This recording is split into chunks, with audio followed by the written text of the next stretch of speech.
sacristy about the length of the next two readings from the Gospel. And today's, one of the characteristics is that the exchange between the woman and Jesus goes on for 13 verses in the Gospel of John. So unusual. And next week is even going to be longer. Author John Sherrill of Guidepost magazine tells a story about stopping at the Lord's Ranch, which is out in the desert outside of the city of El Paso. And it houses many of the volunteers that work with the so-called rag pickers of Ciudad Juarez.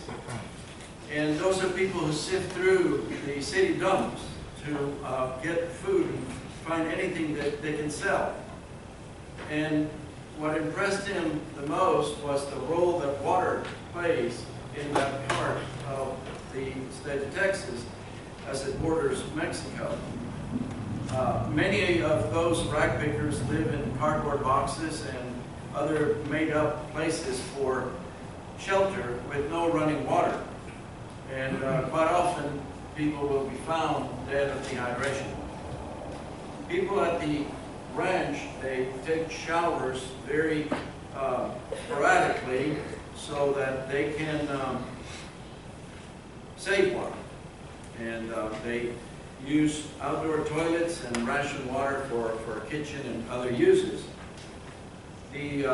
One of the ladies there says that they use water very, very carefully, and she tells a story to Mr. Sherrill of a man that showed up one day, a young man with parched lips, cracked, and appeared to be, someone in need. And he came to the back door, not the front door, and asked, "May I have some water?" And she drew a glass of water from the tap. See, the ranch sits on an aquifer. And even though they're very careful with how they use the water, they have the source of water, abundant water. And she gave him the glass of water. The young man said, never forget that water is a gift. Thanked her, and he turned away and walked away. So she stood there wondering of his saying, and then thinking that she should have offered something else to the man. She looked around and could not find him, looked down the road, could not find him, got in her car and drove around, and he had vanished. She said she pulled to the side of the road and says, "Then I knew that the man with the parched lips had come to bring us a message, not just to them there, but to everyone else, that water is precious. Whenever we use it, we are to remember it is a gift from God." Our gospel story today deals with Jesus, a woman, a well, living water, and that awful word that Episcopalians run away from, evangelism. First, let's look at Jesus' travel. He's going from one place to another, and his ministry is about to enter a new phase. He's gone to the city of Sychar. Sychar is 35 miles north of Jerusalem, in the area of Samaria. Now, Samaria was full of Jews.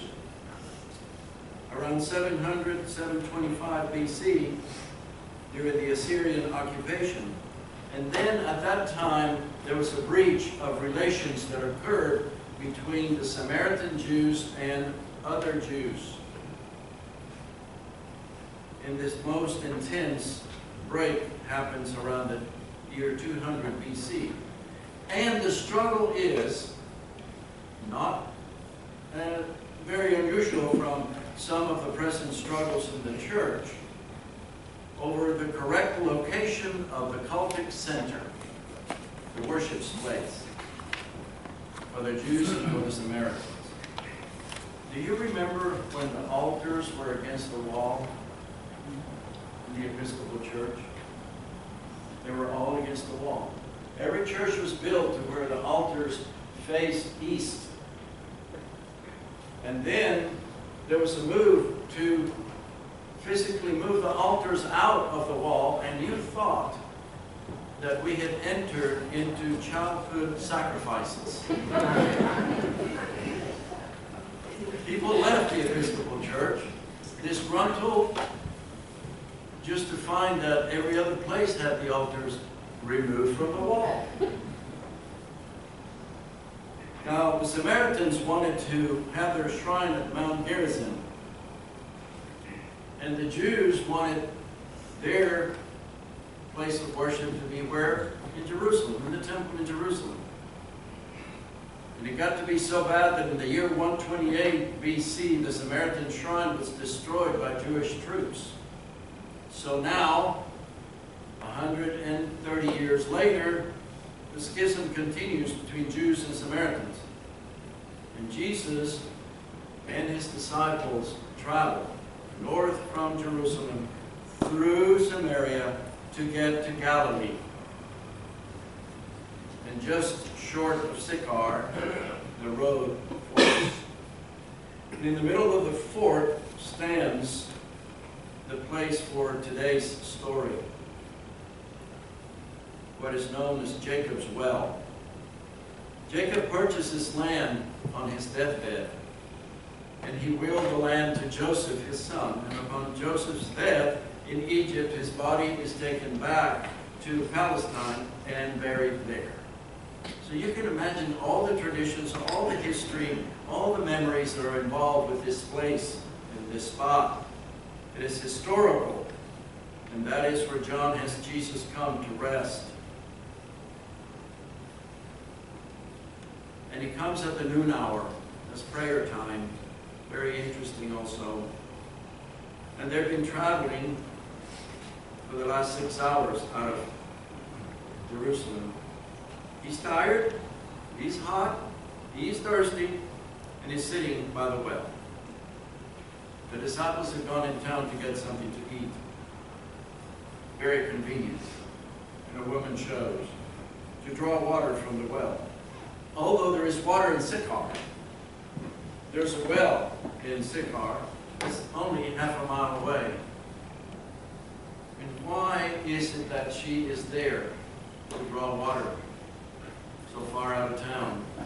Well, we do not know for sure, but perhaps she was no longer welcomed in community after being married 5 times and now living in sin outside of marriage. Maybe a social outcast, we don't know. Or maybe, as I mentioned before, it's a way that John has Jesus' ministry expand beyond the Jews and into other nations and other peoples.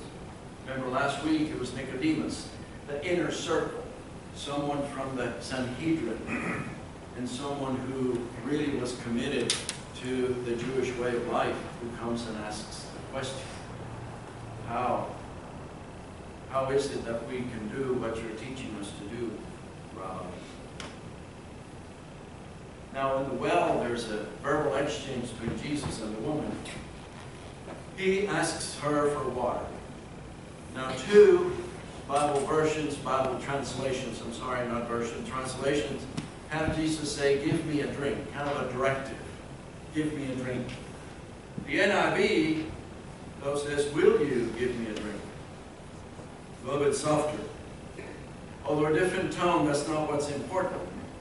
The cultural and social violations that are going on is what's important for us to know. A Jewish man did not speak to a strange woman. At all, ever. And Jews do not speak to Samaritans. I just told you about all the schisms that occurred. And the woman even says, we're not supposed to talk. It is here that Jesus goes into a new and more extensive ministry by offering the woman living water. Now, there's a spiritual sense to this. Remember, the Gospel of John, very spiritual. It's a gospel that we consider from above, coming down on us. There's a spiritual sense. Living water is water that gives life, like a fountain gushing up in our bellies that brings about eternal life.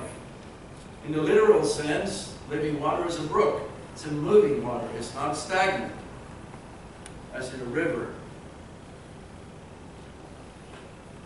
The woman says, how can you do that? You have no bucket. Hello, there's the literal view.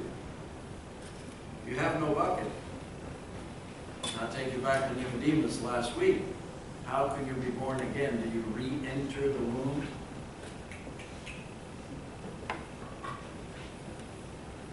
Are you greater than Jacob, she says, who gave us the well?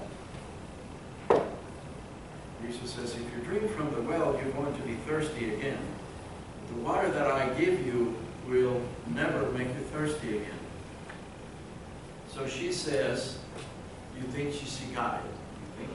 She says, well, give me some of this living water so I won't have to come back and fill up my pocket again. Missed it again. Totally missed it again. Right request for the wrong reason. But perhaps some hope shines here. She sees that Jesus is someone that can give her living water and not only a thirsty Jew without a bucket. And the next 4 verses considered to be the juicy verses, if you will. Part of the story that to me establishes 2 things. One, that the woman is truthful about herself. I have no husband. And also that she sees Jesus as a prophet. Seeing him as a prophet, she asks, where do I worship? In other words, where do I find God? In Jerusalem, as you say we're supposed to, or where we think historically should be in Mount Gerizim. Jesus speaks not of physical places again, but of worshiping God in spirit and in truth, wherever we are. By now you know that God is not confined to any places, even though we would love to cubbyhole it.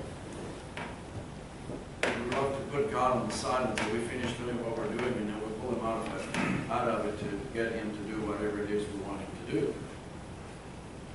We are to worship God all the time, everywhere. And this resonates with the woman. Finally, it resonates with her. She's heard the coming of the Messiah. And finally, Jesus says, I am the Messiah. I am he of whom you speak. She is so shaken by this discovery that she leaves behind her bucket with water. The purpose for the travel, the purpose for going to the well, she leaves it behind. She no longer needs a sip of the well water. She finally found living water, and she's so excited that her thirst leaves her. And she returns and tells the story. That's where evangelism comes in. And tells the story. This is what I found. This is what I heard. This is what I said. This is what he said. And my life is different. And that's our story. That's our personal story. This is what I said. This is what he said. And this is who I am. And no one can take that story from you. It's your own personal story. So where is your living water? Where do we find living water? Like well water, we can find some temporary ways in which we can be happy or can find these earthly things that give us pleasure, money, power, sex, alcohol. They'll quench our thirst for a while, but what happens? We become thirsty again. We become disillusioned again. Like the man who was marooned in an island, and after years of being there, he is rescued. And they ask him, what did you do? He said, well, I found some food, and I created some fire, and this and that and the other. And then also I needed to worship God, so I built that church up there in that little hill. Great, wonderful, wonderful. I'm so glad that we found you. And so on. He says, well, tell me, what is this other structure here? He said, oh, that's the other church I built. I disagreed with that one.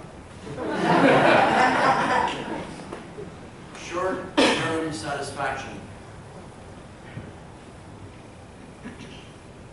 to receive long-lasting living water, we must come to the source. There is no other answer to it. The woman returns to the city and brings others to see and hear what she had been said to her and what she said to them about this man, the Messiah, the one they waited for. She went back to the source. So you're here at the source today. It's a little source, but God is present in the altar. We believe that with all our heart and all our mind and all our strength. And you're here. You're at the source. What do you find here when you come? What do you find at Holy Trinity by the lake when you come here? After you dip your toes in the living water, or maybe you allow yourself to be immersed in it, and you go home wet with that spring water. It's a personal decision. I know that. Father Keith knows that. And it's a decision that you have made to be here today. And it's a decision that you will continue to make every time that Jesus comes into your life. And I hope that when we leave here today, we will tell someone about our visit to the source of life, to the source of love, and to the source of salvation. Jesus Christ, the living water. In the name of the Father, and of the Son, and of the Holy Spirit.